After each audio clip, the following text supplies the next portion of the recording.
ஸ்தோத்திரம். இந்த நாளிலும் நம்ம நிருப வாக்கியம் 1 யோவான் 2ஆம் அதிகாரத்துல 1 வசனத்துல பார்க்கிறோம். ஒருவன் என் பிள்ளைகளே இவைகளை பாவம் செய்யாதீர்கள் என்று சொல்லி இவைகளை நான் எழுதுகிறேன் அப்படின்றார். ஸோ ஃபர்ஸ்ட் வசனம் என் பிள்ளைகளே நீங்க பாவம் செய்யக்கூடாது அப்படின்றார். ஆனா அடுத்த வசனத்திலே அப்படியே நீங்க செஞ்சிட்டீங்கன்னா நான் என்ன பண்ண போறேன் அப்படின்றார். ஒருவன் பாவம் செய்தால் அப்படின்னு அடுத்த வசனத்தை ஆரம்பிக்கிறார். ஸோ நீங்க செய்யாதீங்கன்றார் ஃபர்ஸ்ட் வசனத்துல. 2ஆவது வசனத்துல ஒருவன் பாவம் செய்தால் அப்படின்னா நம்ம என்ன நினைப்போம்? செய்யாதீங்கன்னு சொன்னதை ஒருத்தர் நம்ம செஞ்சா என்ன பண்ணுவோம்? நம்ம இப்போ ஒருத்தர்கிட்ட இதை செய்யாதன்னு சொல்றோம், அவங்க அதை செஞ்சுதான் ஆவேன்னு சொன்னாங்கன்னா நம்மளுக்கு என்ன வரும்? கோபம் வரும். கோபம் அவங்களுக்கு அகேன்ஸ்டா ஏதாச்சும் தண்டனை கொடுக்க நம்ம ட்ரை பண்ணுவோம். ஸோ அதே மாதிரி தான் ஆண்டவரும் இதை செய்யாதன்னு சொல்றாரு. ஆனா அதுக்கு அடுத்த வசனத்துல அப்படியே நீ செஞ்சுட்டீன்னா என்ன பண்ணுவேன்னு ஆண்டவர் சொல்றாரு. நான் செய்யக்கூடாதுன்னு சொன்னதை நீ அப்படியே செஞ்சுட்டீங்கன்னா நான் என்ன பண்ணுவேன்னு சொல்றாரு. பிதாவின் இடத்துல பரிந்து பேசுவேன். நம்ம எக்ஸ்பெக்டே பண்ண மாட்டோம்ல. ஒருவன் பாவம் செய்தால் நீதிபரராய் இருக்கிற இயேசு கிறிஸ்து நமக்காக பிதாவின் இடத்தில் பரிந்து பேசுவார். நீ நான் பாவம் செய்யாதன்னு சொல்றாரு, நீ செஞ்சுட்டேன்னா உன்னை தண்டிப்பேன்னு சொல்லாம உனக்காக நான் பரிந்து பேசுவேன். இதுதான் பேசிஸ் ஆஃப் இன்டர்செசரி பிரேயர். நம்ம இந்த திறப்பின் வாய், இந்த இன்டர்சீடிங் பிரேயர்னு நிறைய கேள்விப்பட்டிருக்கிறோம். அதெல்லாம் எதுக்காக ப்ரே பண்றாங்கன்னு தெரியும்ல? தேசத்துக்காக, அழிந்து போகிற தேசத்துக்காக அப்படின்னு. ஆனா இன்னைக்கு நம்ம ஒரு டிஃப்ரெண்ட் ரீசனுக்காக இந்த இன்டர்செசரி பிரேயரை நம்ம பார்க்க போறோம். தேசத்துக்காக யார் வேணாலும் ப்ரே பண்ணலாங்க. அதுவே கஷ்டம் தான். எல்லாரும் நம்ம காரியத்துக்காக ப்ரே பண்ணுவோம். இன்டர்செசரி பிரேயர்னா நம்ம நேஷனுக்காக, மற்றவங்களுக்காக ப்ரே பண்றோம்னு சொல்றோம். அது கூட ஓரளவுக்கு எல்லாருமே நம்ம பண்ணிடலாம். ஆனா இன்னைக்கு நம்ம பார்க்க போகிற அந்த இன்டர்செஷன் பிரேயர் மெஜாரிட்டி நம்மளால அது பண்ண முடியாது. அது ரொம்ப ரொம்ப ஒரு கஷ்டமான காரியம். ஸோ இப்போ ஏசாமி நம்மளுக்கு ஒரு எக்ஸாம்பிள் கொடுக்குறாரு. நம்ம தப்பு பண்ணிட்டோம், தப்பு பண்ணாலும் அவர் நமக்காக பரிந்து பேசுகிறாரு அப்படின்னு. அதே மாதிரி நம்ம தேசத்துக்காக ப்ரே பண்றது பெரிய விஷயம் கிடையாது. நமக்கு விரோதமாக ஒருத்தவங்க தப்பு பண்ணிட்டாங்கன்னு வச்சுக்கோங்க, இல்லைன்னா நம்மளுக்கு பிடிக்காத சில காரியங்களை செய்யறாங்க, நம்மளுக்கு அவங்க பெஸ்ட் சப்போர்ட் கிடையாது, அவங்களுக்காக நம்ம ப்ரே பண்றோமா அப்படின்றது தான். ஸோ பைபிள்ல அப்படி சில எக்ஸாம்பிள்ஸை பார்த்து அது ஈஸியா அப்படி பண்றது நம்மளால பண்ண முடியுமா, முடியாட்டி இன்னைக்கு ஆவியானவருடைய ஹெல்ப், ஒத்தாசை நம்ம கேட்டு அப்படி செய்ய நம்ம முயற்சி செய்ய வேண்டும். ஸோ நிறைய எக்ஸாம்பிள்ஸ் இப்போ நம்ம இந்த ஏப்ரஹாமிக் சீரீஸ் போன வாரம் நம்ம பார்த்தோம். எப்படி ஆபிரகாம் அந்த தேசத்தை விசுவாசத்தினால அவன் சுதந்திரித்து கொண்டான் அப்படின்னு சொல்லி நம்ம பார்க்கிறோம். ஸோ விசுவாசத்துல அந்த தேசத்தை சுதந்திரித்துக் கொள்ளுகிறான். ஆனா அதுக்கு முன்னாடி அந்த தேசம் யாருக்குமே இல்லாத சமயத்துல ஆபிரகாமும் லோத்தும் ஒன்னா போயிட்டு இருக்கும் போது 2 பேருடைய மந்தை மேய்ப்பர்களுக்கும் வாக்குவாதம் உண்டாகிறது. ஸோ நம்ம பூமி இடம் கொள்ளாமல் போக மட்டும் இருக்கிறது, பிரிஞ்சுக்கலாம் சொல்றாங்க. ஸோ ஆபிரகாம் லோத்து கிட்ட சொல்றான், கேட்கறான், இந்த மாதிரி உனக்கு நீ கிழக்க போனீன்னா நான் வடக்க போயிடுறேன், நீ மேற்கு போனீன்னா நான் தெற்க போயிடுறேன், உனக்கு என்ன இடம் வேணுமோ நீ அதை எடுத்துக்கொண்டான். அப்போ லோத்துக்கு தன் கண்களை ஏறெடுத்து பார்த்து சோதோமுக்கு அருகே இருக்கிற சமபூமி நீர்வளம் பொருந்தினதா இருக்கிறது என்று கண்டு அவன் அதை எடுத்துக்கொள்கிறான். ஆக்சுவலா அவன் என்ன சொல்லியிருக்கணும்? ஆபிரகாம் தான் அவனை கூட்டிட்டு வந்தவன், ஆபிரகாம் தான் வயசுல மூத்தவன். ஸோ உனக்கு எது போகுதோ அதை மிச்சத்தை நான் எடுத்துக்கிறேன்னு சொல்லணும். ஸோ பெஸ்ட் அவன் தனக்கு எடுத்துக்கிறான். நான் எடுத்துக்கலாமான்னு கூட கேட்கல. ஸோ பெஸ்ட் எடுத்துக்கிறான். ஆனா ஆபிரகாம் அதுக்கு ஒண்ணுமே சொல்லல. ஆனா எப்படியும் ஒரு மனுஷங்களா இருக்கும்போது நம்ம கூட இருக்கிறவங்க பெஸ்ட் அவங்களுக்கு எடுக்கும் போது நம்மளுக்கு கொஞ்சம் கஷ்டமா தான் இருக்கும்.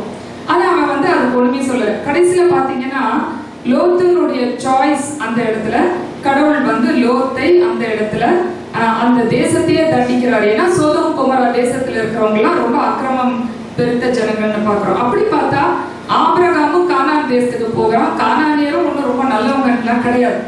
ஆனா ஆண்டவர் அந்த கானானியர் எல்லாம் முறியடித்து அந்த தேசத்தை ஆபிரகாமுக்கு கொடுக்கிறார். அதே மாதிரி லோத்து உண்மையிலேயே கடவுளுடைய சித்தத்தின்படி போயிருந்தா சோதோம் கொமோரால இருக்கிறவங்க எல்லாம் துரத்தி அடிச்சுட்டு லோத்துக்கு அதை கடவுள் கொடுத்துருக்கலாம். பட் ஆனா அது ஆண்டவருடைய சித்தம் இல்லை. ஏன்னா அவனா அதை செலக்ட் பண்ணிக்கிறான். அதுவும் ஆபிரகாம் கிட்ட கேட்க கூட இல்லை. சோ கடைசியில கர்த்தர் வந்து என்ன பண்றாரு, என் தாசனாகிய ஆபிரகாமுக்கு நான் மறைப்பேனோ, நான் எதையும் நான் அவனுக்கு மறைக்க மாட்டேன், எல்லாத்தையும் வெளிப்படையா சொல்லுவேன்னு தான் அழிக்க போகிறதையும் அந்த இடத்துல சொல்லிடுறாரு. அப்போ ஆபிரகாமுக்கு எப்படி இருக்குது, ஓ லோத் இந்த இடத்துல மாட்டிக்க போறான், சோதோம் குமோராவை அழிக்கிறாருன்னா லோத்தோடைய ஃபேமிலியும் கடவுள் வந்து அழிக்க போகிறாரு. சோ அந்த இடத்துல லோத்துக்காக அவன் ப்ரே பண்றது வந்து எந்த அளவு நம்ம வந்து இன்டர்செஷன் பிரேயர்னா தேசத்துக்காக இப்போ ஜென்ரலா சோதோம் குமோராவுக்காக ஜெபம் பண்ணுங்கன்னா ஆபிரகாம் ஒருவேளை பண்ணியிருந்திருக்கலாம். பட் அந்த இடத்துல அவனை ஏமாத்திட்டு போன மாதிரி இருந்த லோத்தும் அந்த இடத்துல இருக்கும்போது வேற யாரா இருந்தா என்ன சொல்லியிருப்பாங்க, ஓ அவன் வந்து இந்த மாதிரி போனா அதனால கடவுளுடைய தண்டனை அவனுக்கு தேவைதான், அது நான் ஒன்னும் அவனுக்கு அகேன்ஸ்டா பண்ணல, கடவுளே அவனுக்கு அகேன்ஸ்டா பண்ணிடுறாரு, தண்டிக்கிறாரு, அதனால அவனுக்கு அது தேவைதான், நம்ம என்ன சொல்றது கடவுள் நல்லா நியாயம் கொடுக்கிறாருன்னு இருப்போம். இதுதான் உண்மையான இன்டர்செஷரி பிரேயர். அந்த இன்டர்சீட் பண்ணி அவன் ப்ரே பண்றதும் எப்படி அவன் ப்ரே பண்றான்னா, தேசத்துல ஒருவேளை 50 நீதிமான்கள் இருந்தால் அந்த தேசத்தை நீர் அழிப்பீரோ. அப்ப ஆண்டவர் வந்து 50 நீதிமான்கள் இருந்தால் அழிக்க மாட்டேங்கிறார். சரி, என் ஆண்டவருக்கு கோபம் மூளாது இருப்பார். அதாவது ஒரு கண் தொடைப்புக்காக ஒரு இன்டர்செஷன் பிரேயர் பண்ணி இருந்திருக்கலாம், ஓ லோத் இருக்கிறாங்க, பட் அவன் ஹோல் ஹார்ட்டடா அவன் வந்து பண்றான், அந்த இன்டர்சீட் பண்ணி ப்ரே பண்றான். சோ அதோட அவன் விடல. அடுத்தது வந்து என்ன பண்றான், ஒருவேளை 50க்கு 5 நீதிமான்கள் குறைவாக இருந்தாலோ அப்படின்னு கேட்கிறான். ஆண்டவர் வந்து ஓகே, அப்ப 45 நீதிமான்கள் இருந்தா கூட நான் அழிக்க மாட்டேன். அதோட அவன் விடல. என் ஆண்டவர் இன்னும் ஒரு விசை எனக்கு இறங்குவாராக, நான் பேச துணிந்தேன் அப்படின்னு அவன் பயப்படுறான் கடவுள்கிட்ட கேட்கறதுக்கு. ஏன்னா இது வந்து பார்கெயின் பண்ணி நெகோசியேட் பண்ற மாதிரி. யாருக்காக? தனக்காக அவன் ப்ரே பண்ணல, தன்னை ஏமாத்தின மாதிரி இருக்கிற லோத்துக்காக அவன் வந்து ஒரு ஐ வாஷ் மாதிரி ப்ரே பண்ணாம ஹோல் ஹார்ட்டடா ப்ரே பண்றான். சோ ஆண்டவர் வந்து சொல்றாரு, சரி 45 நீதிமான்கள் இருந்தாலும் சரி, ஒருவேளை 40 நீதிமான்கள் இருந்தா அப்படின்னு கேட்கிறான். அதுக்கும் ஆண்டவர் ஒத்துக்கிறாரு. இன்னும் ஒரே ஒரு தடவை நான் கேட்கிறேன், 30 நீதிமான்கள் இருந்தால் அதுலயும் நான் ஒத்துக்கிறேன்றாரு. கடைசியில 20 நீதிமான்கள்னு 10 வரைக்கும் இறக்கிட்டான் ஆபிரகாம். அதுல எப்படியாவது நான் வந்து அந்த தூளும் சாம்பலும் நான் இருக்கிறேன், நான் தூளும் சாம்பலும் தான், எனக்கு நான் பேசுறதுக்கு அருகதையே இல்லை, ஆனா 10. சோ ஆபிரகாம் வந்து கான்பிடென்டா இருக்கிறான், ஒருவேளை 10 நீதிமான்களாவது இருப்பாங்க, எப்படியாவது லோத்தை வந்து காப்பாத்திடலாம் அப்படின்னு சொல்லிட்டு ஆண்டவர் சரி 10 நீதிமான்களுக்காகவும் அப்புறம் கடவுள் போயிட்டாரு, ஆபிரகாமும் தன்னுடைய ஸ்தானத்துக்கு போய்விட்டான் அப்படின்னு சொல்லி பாக்குறோம்.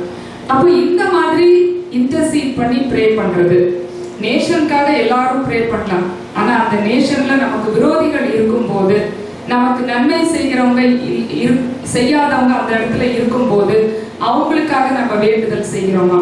புதிய பாடல ஏசாமி சொல்றாங்க, உங்களை நிந்திக்கிறவர்களுக்காகவும் உங்களை துன்பப்படுத்துகிறவர்களுக்காகவும் ஜெபம் பண்ணுங்கள்.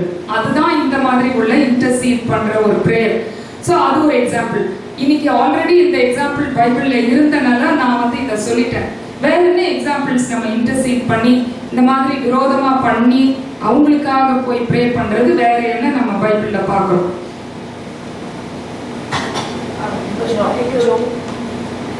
ஜோப். Very good.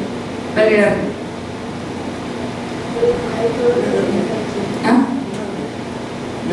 நினிவே. யார் யாருக்கு இன்டர்சீட் பண்றாங்க? யோனா படல அழிச்சிருங்கன்னு சொல்றாங்க, கர்த்தர் சொல்லல. நான் வந்து அது ஏசாமி சொல்றாரு, டெஃபினட்டா அவர் கட்டாயம் நம்மளுக்காக இன்டர்சீட் பண்ணுவாரு. நான் வந்து ஜனங்களை சொல்றேன். இப்ப ஆபிரகாம் பண்ண மாதிரி வேற யார் அந்த மாதிரி இன்டர்சீட் பண்ணி ப்ரே பண்ணாங்க? நியாயமா நம்ம அந்த மாதிரி பண்ண மாட்டோம். யாருக்கு பண்ணோம்?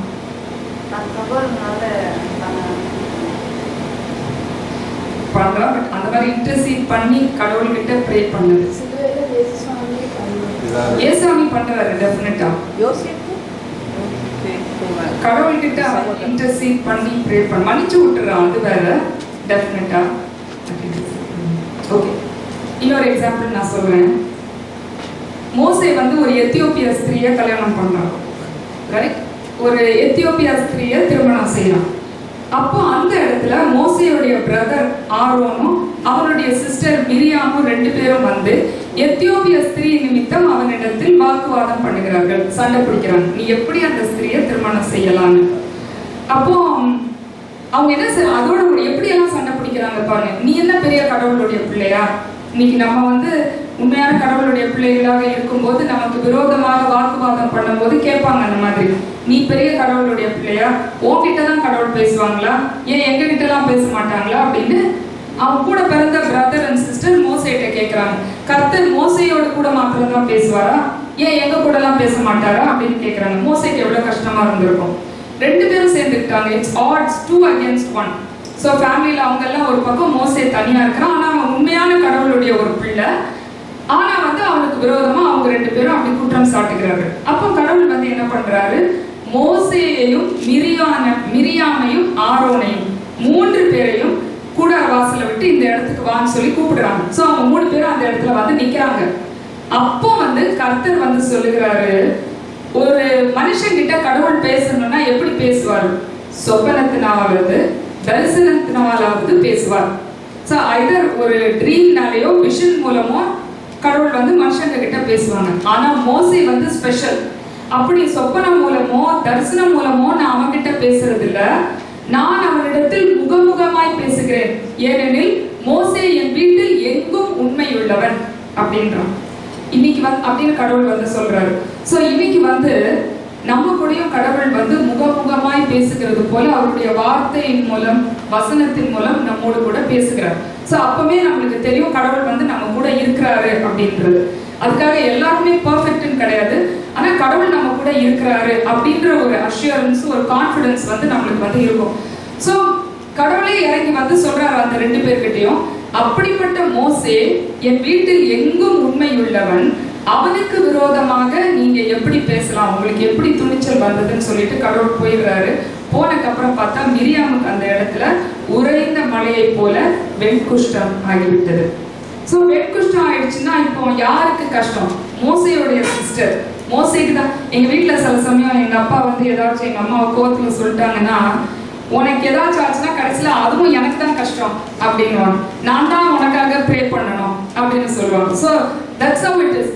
ஸோ இங்க வந்து மிரியாமுக்கு வந்து ஃபுல்லா அந்த காலத்துல குஷ்டரோகம்னா என்ன பண்ணுவாங்க, ஊரை விட்டு வெளியில போயிடணும், அது அவங்க சாகிற வரைக்கும் அங்கதான் இருக்கணும், அவங்க உள்ள வரவே முடியாது.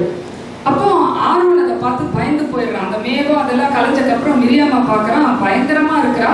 ஆரோன் பயந்துட்டு மோசேட்ட கெஞ்சுறான், ஐயோ எப்படியாவது நீங்க கடவுள்கிட்ட பேசி மிரியாம சுகப்படுத்துங்க அப்படின்னு சொல்றான். இதுதான் வந்து இன்டர்சீட் பண்ற பிரேயர்.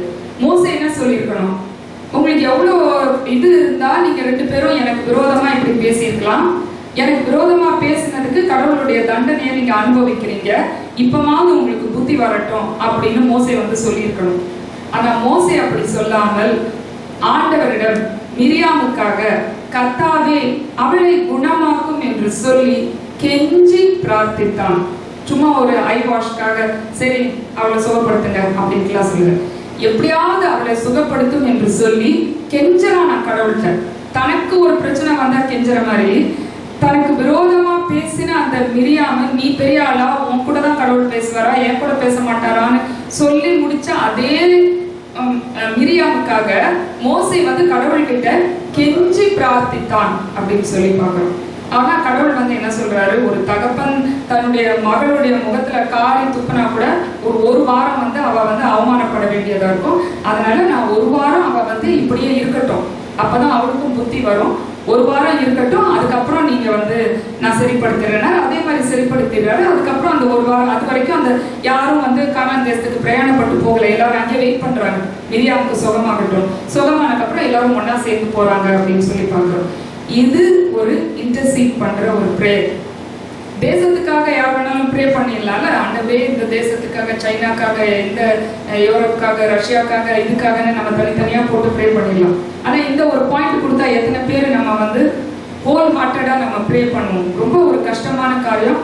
ஆனா with the help of the Holy Spirit we can do that. மோசேயே இதே மாதிரி இன்னொரு இன்டர்சீட் பண்ற பிரேயர் பண்றான். எப்படின்னா அந்த கண்டுக்குட்டி எல்லாம் பண்ணி அவங்க வணங்கும் போது ஆண்டவர் வந்து கோபப்பட்டு இறங்கி வராரு. இறங்கி வந்து என்ன சொல்றாரு, இவர்கள் வணங்கா கழுத்துள்ள ஜனங்கள், இவர்களை அழித்து போடும்படிக்கு என்னை விட்டு விடு அப்படின்றாரு. அப்போ மோசே வந்து என்ன சொல்றான், ஆண்டவரே நீங்க இவங்களை ஓங்கிய புயத்தினாலும் பலத்த கையினாலும் எகிப்து தேசத்திலிருந்து அழைத்து கொண்டு வந்து கடைசியில இங்கே இவங்களை அழித்து போட்டீர்கள் என்றால் மலையிலே அவர்களுடைய தேவன் அவர்களை அழித்து போட்டார் என்று எகிப்தியர் சொல்லும்படிக்கு நீங்கள் ஏன் அவர்களுக்கு அதை கொடுக்க வேண்டும்? ஆபிரகாம், ஈசாக்கு, யாக்கோபுக்கு செய்த உடன்படிக்கையை நினைவு கூர்ந்து அவர்கள் மேல் இந்த தீங்கு வராதபடிக்கு நீர் பரிதபித்தருளும் அப்படின்னு சொல்லி கர்த்தரிடத்தில் கெஞ்சி பிரார்த்தித்தான். ஆனா இதே இஸ்ரவேல் ஜனங்கள் தான் மோசையை கல்லெறிந்து கொல்லும்படி வருகிறார்கள். எங்களை எதுக்கு எகிப்துல இருந்து கூட்டிட்டு வந்த, உன்னை நம்பி நாங்க வந்து கடைசியில் நாங்க இவ்வளவு கஷ்டப்படுறோம் கல்லெறிய வருகிறார்கள். மோசையே நிறைய தடவை கடவுள்கிட்ட ஆள்றான், நான் என்ன இவங்களை பெற்றெடுத்த தகப்பனா இவங்களை சுமந்து கொண்டு போறதுக்கு, இவர்கள் என்னை கொல்ல பார்க்கிறார்களே, என்னை கல்லெறிய பார்க்கிறார்களே அப்படின்ட்டு எல்லாம் சொல்றான். ஆனா அப்படி இருந்தும் சரி, மோசைக்கு இவங்க எல்லாம் ரொம்ப லவ்விங்கா இருக்காங்க, அதனாலதான் கடவுள்கிட்ட இவன் பறித்து பேசுறான்னு கிடையாது. அவ்வளோ அகேன்ஸ்டா மோசைக்கு இருந்தாலும் அந்த ஜனங்களுக்காக கர்த்தரிடத்துல கெஞ்சி பிரார்த்தித்தான் அப்படின்னு சொல்லி பார்க்கிறோம். சோ அடுத்த எக்ஸாம்பிள் பிரீத்தி சொன்னதுதான் யோபு. யோபு நம்ம இதை பார்க்கிறோம்ல, நம்ம எல்லாருக்கும் தெரிஞ்ச ஒரு எக்ஸாம்பிள் தான். அவனுடைய 3 ஃப்ரெண்ட்ஸும் வந்து அவனை வந்து பார்க்கறதுக்கு வராங்க, அவனுக்கு ஆறுதல் சொல்ல தான் வராங்க. ஆனா என்ன ஆயிடுச்சு, ஒரு 7 நாள் இரவு பகலும் ஒரு வார்த்தை கூட பேசாம இருக்கிறாங்க. ஏன்னா அவங்க என்ன சொல்றதுன்னே தெரியல. அவன் அவ்வளவு உருகுலைந்து போயிருக்கிறான். தூரத்துல இருந்து பார்க்கும்போது யோபு அவங்களுக்கு அடையாளம் கூட தெரியல. ஆனா ஒருத்தராக அவன் அட்டாக் பண்ண ஆரம்பிச்சுட்டாங்க. யோபு, நீ தப்பு பண்ணிட்ட, நீ பெரிய பாவம் பண்ணிட்ட, நீ பாவி, நீங்க நமக்கு ஒரு பிரச்சனை ஒரு தண்டனை வந்துச்சுன்னா ரெடியா இருப்பாங்க ஜனங்க சொல்றதுக்கு. நீ பண்ண தப்புக்கு தான் கடவுள் உன்னை வந்து இப்படி தண்டிக்கிறாரு, அதான் நீ அதான் அனுபவிக்கிற அப்படின்ட்டு எல்லாம் நிறைய பேர் சொல்லுவாங்க. பட் யோபு வந்து அப்படிலாம் இல்லைன்னு சொல்லி பார்க்கறான். கடைசியில இந்த 3 பேருக்காக யோபு இன்டர்சீட் பண்ணி கடவுள்கிட்ட ப்ரே பண்றான். அப்போ கடவுள் வந்து பாருங்க யோபுவுக்கு அவனுடைய சிறையிருப்பை மாற்றுகிறார். சோ இங்க இன்டர்சீட் பண்ணி ப்ரே பண்றதுனால நிறைய பெனிஃபிட்ஸ் வந்து நம்மளுக்கு இருக்கு. நம்ம நினைக்கலாம், எதுக்காக நம்ம இப்படி கஷ்டப்பட்டு இன்டர்சீட் பண்ணி பண்ணணும்? லோத்து மாதிரி ஒரு துரோகம் பண்ணவனுக்கு, இல்லைன்னா மிரியாம் மாதிரி எதிர்த்து நின்றவனுக்கு, இல்லைன்னா இஸ்ரவேல் ஜனங்கள் மாதிரி வணங்கா கழுத்துள்ள ஜனங்களுக்கெல்லாம் நம்ம எதுக்கு ப்ரே பண்ணணும்? உங்களை நிந்திக்கிறவர்களுக்காகவும் துன்பப்படுத்துகிறவர்களுக்காகவும் ஜெபம் பண்ணுங்கள் அப்படின்னா இவங்களுக்கு போய் நான் எதுக்கு ப்ரே பண்ணி அதனால எனக்கு என்ன பெனிஃபிட் அப்படின்னு சொல்லி நம்ம நினைக்கலாம்.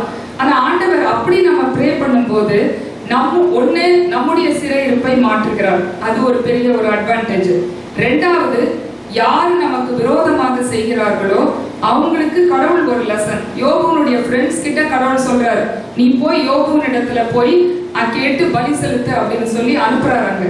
சோ எல்லா இடத்துலயும் மிரியாம் பாத்தீங்கன்னா மிரியாமும் ஆரோனும் கடைசியில மோசே கிட்ட வந்து நிக்கிற மாதிரி கடவுள் வந்து வைக்கிறாரு. அதே மாதிரி லோத்தும் வந்து கடைசியில ஆபிரகாமுடைய மர்சியில தான் இருக்கிற மாதிரி வருது. அவ்வளவு பெரிய லேண்ட் அவன் எடுத்துட்டு போனாலும். சோ இன்டர்சீட் பண்ணி ப்ரே பண்றதுனால நமக்கும் பெனிஃபிட் வருது. நம்ம எதிர்த்து நிற்கிறவர்களுக்கும் ஆண்டவர் வந்து அந்த இடத்துல அவர்களை வந்து அதை உணர செய்யும்படி கர்த்தர் செய்கிறார் அப்படின்னு சொல்லி பார்க்கிறோம். சோ இன்னொரு எக்ஸாம்பிள் நம்ம பார்க்கிறோம் அப்படின்னா பழைய பாட்டின் எக்ஸாம்பிள்ல சகரியா தீர்க்கதரிசன புஸ்தகம்னு ஒரு புக் இருக்கு.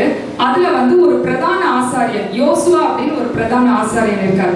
பழைய பாட்டின் கோட்பாடு படி அந்த பிரதான ஆசாரியர்கள் எல்லாம் அந்த அங்கி போட்டாங்கன்னா அந்த ஒயிட் அங்கில ஒரு சின்ன ஒரு டாட் கூட இருக்கக்கூடாது.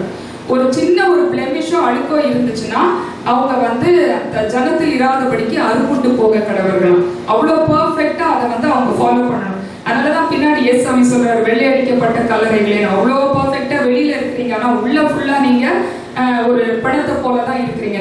சோ ஆனா இந்த சகரியா இந்த யோசுவா என்கிற பிரதான ஆசாரியன் வெளியில கூட பர்ஃபெக்டா இல்ல, அழுக்கு வஸ்திரம் தரித்தவனாக இருக்கிறான்.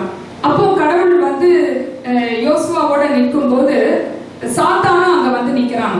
எப்படி யோபு கிட்ட அங்க நின்ன மாதிரி இங்க வந்து ஒரு எல்லாரும் வந்து நிற்கும் போது சாத்தானும் அந்த இடத்துல வந்து நின்று யோசுவாவை குற்றம் சுமத்துகிறான். என்ன சொல்லி குற்றம் சுமத்துகிறான்? அழுக்கு வஸ்திரம் தரித்திருக்கிறான் அப்படின்னு சொல்லிட்டு. அப்போ கடவுள் வந்து சாத்தானை கடிந்து கொள்கிறார். கர்த்தர் உன்னை கடிந்து கொள்வாராக, சாத்தானை கடிந்து கொள்கிறார். ஆனா பார்த்தா உண்மையிலேயே தப்பு யோசுவா மேல இருக்குது, அழுக்கு வஸ்திரம் இருக்குது. இருந்தாலும் கடவுள் வந்து அவரை ப்ரொடெக்ட் பண்றாரு.